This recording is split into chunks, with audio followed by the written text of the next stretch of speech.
السلام علیکم ورحمۃ اللہ وبرکاتہ۔ کربلا کا واقعہ۔ پیارے دوستو، ایسے ہی سچے قصوں کے لیے ہمارے چینل اسلام میں نور کو سبسکرائب کرنا نہ بھولیں۔ بسم اللہ الرحمن الرحیم۔ واقعہ کربلا تاریخ کا دردناک واقعہ ہے۔ یہ اقتدار کی جنگ نہیں تھی، اقدار کی جنگ تھی۔ دو شخصیت کی لڑائی نہیں تھی، دو نظریات کا ٹکراؤ تھا۔ یہ حق اور باطل کا معرکہ تھا۔ جب 60 ہجری میں حضرت سیدنا امیر معاویہ رضی اللہ عنہ کا انتقال ہوا اور یزید ان کا جانشین بنا، تب تختائے حکومت پر بیٹھتے ہی اس کے لیے سب سے اہم مسئلہ حضرت سیدنا امام حسین، حضرت سیدنا عبداللہ بن زبیر اور حضرت سیدنا عبداللہ بن عمر سے بیعت لینے کا تھا، کیونکہ ان حضراتوں نے یزید کو امیر معاویہ کا ولی اہم تسلیم نہیں کیا تھا۔ اس کے علاوہ ان حضراتوں سے یزید کو یہ بھی خطرہ تھا کہ کہیں ان میں سے کوئی خلیفت کا دعویٰ نہ کر دے، اور کہیں ایسا نہ ہو کہ سارا حجاز مقدس میرے خلاف اٹھ کھڑا ہو۔ جبکہ امام حسین رضی اللہ تعالیٰ عنہ کے دعویٰ خلافت کی صورت میں عراق میں بھی بغاوت کا سخت اندیشہ تھا۔ ان وجہوں کی بنا پر یزید کے پیش نظر سب سے بڑا مسئلہ اپنی حکومت کی بقا اور اسے تحفظ دینے کا تھا، لہٰذا اس نے ان حضرات مقدسہ سے بیعت لینا ضروری سمجھا۔ چنانچہ اس نے مدینہ منورہ کے گورنر ولید بن عقبہ کو حضرت سیدنا امیر معاویہ کی وفات کی خبر دی، اور ساتھ ہی ان حضرات مقدسہ سے بیعت لینے کے لیے سخت تاکیدی حکم بھیجا۔ ولید نے حضرت سیدنا امام حسین رضی اللہ تعالیٰ عنہ کو حضرت سیدنا امیر معاویہ کی وفات کی خبر دی اور یزید کی بیعت کے لیے کہا۔ آپ رضی اللہ تعالیٰ عنہ نے تعزید کے بعد فرمایا کہ میرے جیسا آدمی اس طرح چھپ کر بیعت نہیں کر سکتا، اور نہ بھی میرے لیے اس طرح چھپ کر بیعت کرنا اچھا ہے۔ اگر آپ باہر نکل کر عام لوگوں کو اور ان کے ساتھ ہمیں بھی دعوت دیں تو یہ سب سے اچھا ہوگا۔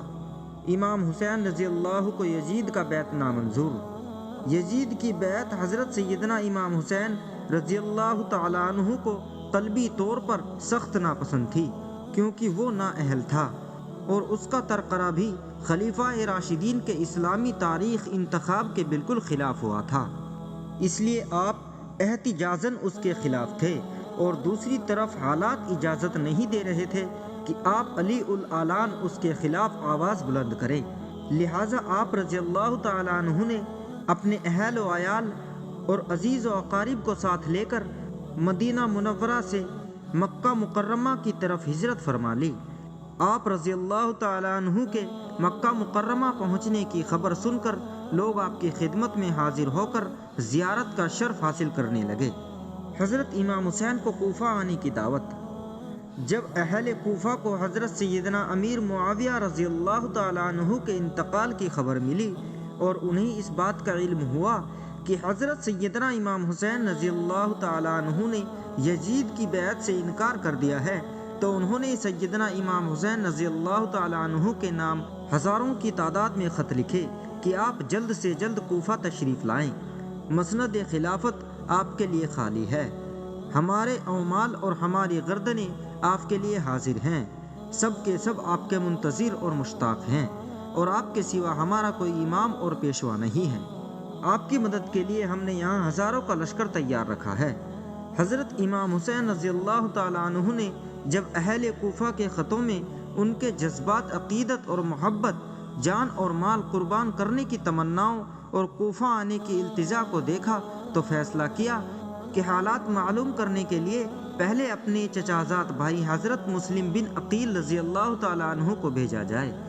چنانچہ آپ نے انہیں اہل کوفہ کے نام ایک خط دیا اور فرمایا کہ آپ کوفہ جا کر بذات خود براہ راست حالات کا صحیح اندازہ لگا کر ہمیں اطلاع دیجیے۔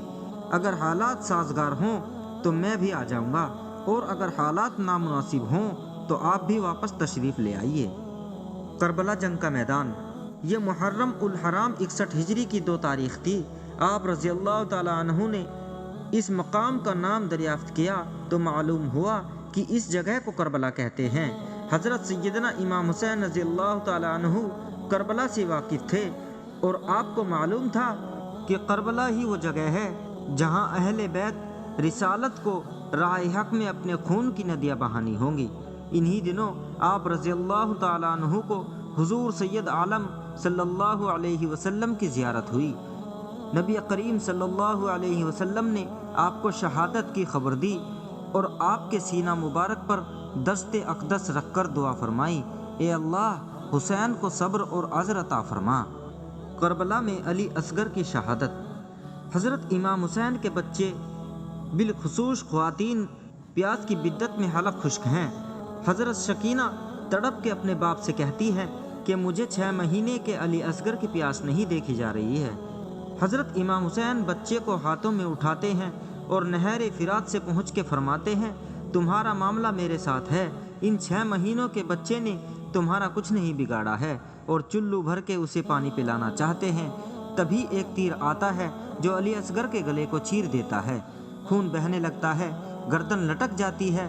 حضرت امام حسین وہ بہتا ہوا خون اپنے ہاتھوں میں لے کر آسمان کی طرف اچھال کر کہتے ہیں، مالک حسین کی یہ قربانی بھی قبول کر۔ بہرحال حضرت امام حسین علی اصغر کو لے کر خیمے کی طرف چل دیتے ہیں، لیکن زبان پر کوئی شکایت نہیں ہے، کہتے ہیں مالک حسین کی یہ قربانی بھی قبول کر لے۔ اب خیموں کی طرف آنا سحربانوں ام رباب سیدہ زینب حضرت شقینہ سلام اللہ علیہ کا سامنا کوئی آسان کام نہیں تھا، لیکن حسین ابن علی آتے ہیں، شہزادے کو یہاں خیموں کے قریب رکھ کے کہتے ہیں کہ یہ حوض کوثر سے سیراب ہو گیا ہے، اللہ اکبر، کوہرام مچ جاتا ہے۔ یہاں تک کہ ابن سعد نے اپنے لشکر کے ساتھ امام حسین رضی اللہ تعالیٰ عنہ اور آپ کے رفقا پر حملہ کر دیا۔ آپ کے رفقا، احباب، برادرانہ اور شہزادگان ایک ایک کر کے شہید ہوتے چلے گئے۔ تقریباً 50 سے زیادہ افراد شہید ہو گئے، اور بالآخر حضرت امام حسین رضی اللہ تعالیٰ عنہ کو بڑی بہرامی کے ساتھ شہید کر دیا گیا۔ حضرت امام حسین کی شہادت۔ اسی طرح ایک ایک کر کے حضرت محمد صلی اللہ علیہ وسلم کے اہل بیت سے تمام نوجوان اور بہادر جنگجو شہید ہوتے گئے اور قربانی کا پیالہ پی لیا۔ دھیرے دھیرے جب حضرت امام حسین کے سبھی یار اپنی شہادت حاصل کر گئے تو انہوں نے فیصلہ کیا کہ اب خود میدان میں تلوار لے کر نکلا جائے۔ وہ میدان میں گئے اور یزیدی فوج سے لڑنا شروع کر دیا۔ امام حسین نے اکیلے ہونے کے باوجود کسی نے بھی حضرت امام حسین کا مقابلہ کرنے کی جرت نہیں کی، اور اس کی صرف ایک وجہ تھی کہ وہ حضرت علی کے پیارے بیٹے تھے۔ اس وقت یزیدی فوج کے فوجی حکمران ابن سعد نے محسوس کیا کہ وہ حضرت علی کے بیٹے سے کسی بھی طرح مقابلہ نہیں کر سکتے، اس لیے انہوں نے اپنے تمام سپاہیوں کو امام حسین کی مخالفت میں ایک ساتھ حملہ کرنے کا حکم کیا۔ ان کے ایک ساتھ حملے کے باوجود امام حسین نے ثابت کیا کہ باطل چاہے تعداد میں کتنا بھی بڑھ جائے، حق اور سچ کے مقابلے میں کبھی نہیں ٹکتا۔ حضرت امام حسین اور امام حسن سے نبی کی محبت۔ ایک دن سرخ رنگ کے جوڑے پہنے ہوئے حسنین کریمین حجر فاطمہ سے نکلتے ہیں۔ کم عمری کی وجہ سے کبھی گرتے ہیں، کبھی سنبھلتے ہیں، اور آقا کریم خطبہ ارشاد کر رہے ہیں۔ خطبہ چھوڑ کر حضور نے شہزادوں کو اٹھا لیا۔ وہ منظر بھی زمانے نے دیکھا۔ حضرت عبداللہ بن شداد کہتے ہیں کہ حضور سجدے میں تھے اور سجدہ اتنا طویل ہو گیا، ہمیں لگا یا تو وحی کا نزول ہو رہا ہے یا پھر اللہ کا حکم آ گیا اور اللہ کے محبوب کی روح قبض کر لی گئی ہے۔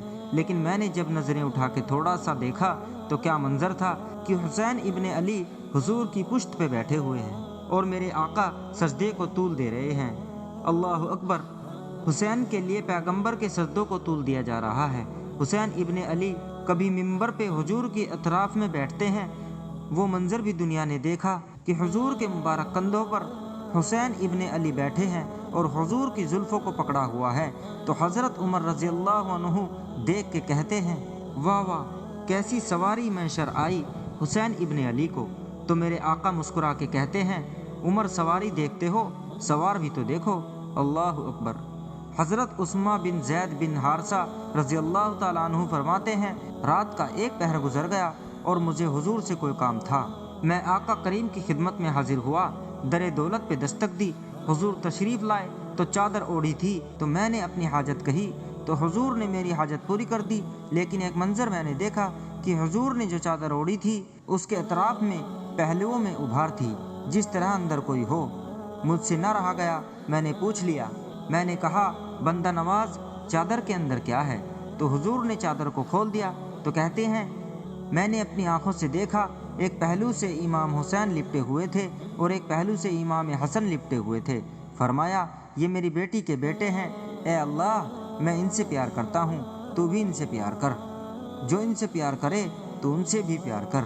ان کی محبت کا درس دیا، ان کے پیار کا سبق پڑھایا، کہا ان سے پیار کرنے والا میرے پیار کرنے والا ہے، ان سے بغض رکھنے والا میرے سے بغض رکھنے والا ہے۔ ان کی تکلیف حضور کو بے چین کر دیتی تھی۔ ایک دن نبی کریم صلی اللہ علیہ وسلم حضرت سیدنا فاطمہ کو زہرا رضی اللہ تعالیٰ عنہا کے گھر کے قریب سے گزرے تو حضرت امام حسین کے رونے کی آواز آ رہی تھی، تو آپ کا کریم علیہ السلام نے فرمایا کہ فاطمہ حسین کو چپ کراؤ، تو جانتی نہیں حسین کا رونا مجھے دکھ دیتا ہے۔ حسین ابن علی کو حضور رونے نہیں دیتے تھے، ان کو دکھی نہیں ہونے دیتے تھے، کیونکہ رسول اللہ صلی اللہ علیہ وسلم جانتے تھے کہ یہ کتنے دکھ سہے گا، کتنی تکلیفوں سے گزرے گا اور کتنے مصائب سہے گا۔ آخرکار یزید بن معاویہ ابو خالد اموی وہ بدبخت شخص ہیں جس کی پیشانی پر اہل بیت کرام علیہم رضوان کے بے گناہ قتل کا سیاہ داغ ہے۔ یہی وہ شخص ہیں جس پر ہر زمانے میں پوری دنیا اسلام ملامت کرتی رہی ہے اور قیامت تک اس کا نام حقارت سے لیا جائے گا۔ تو پیارے دوستو، قصے میں کوئی غلطی ہوئی ہو تو معاف کیجیے گا اور کمنٹ باکس میں ضرور بتائیے گا۔ بہت بہت شکریہ۔ السلام علیکم ورحمۃ اللہ وبرکاتہ۔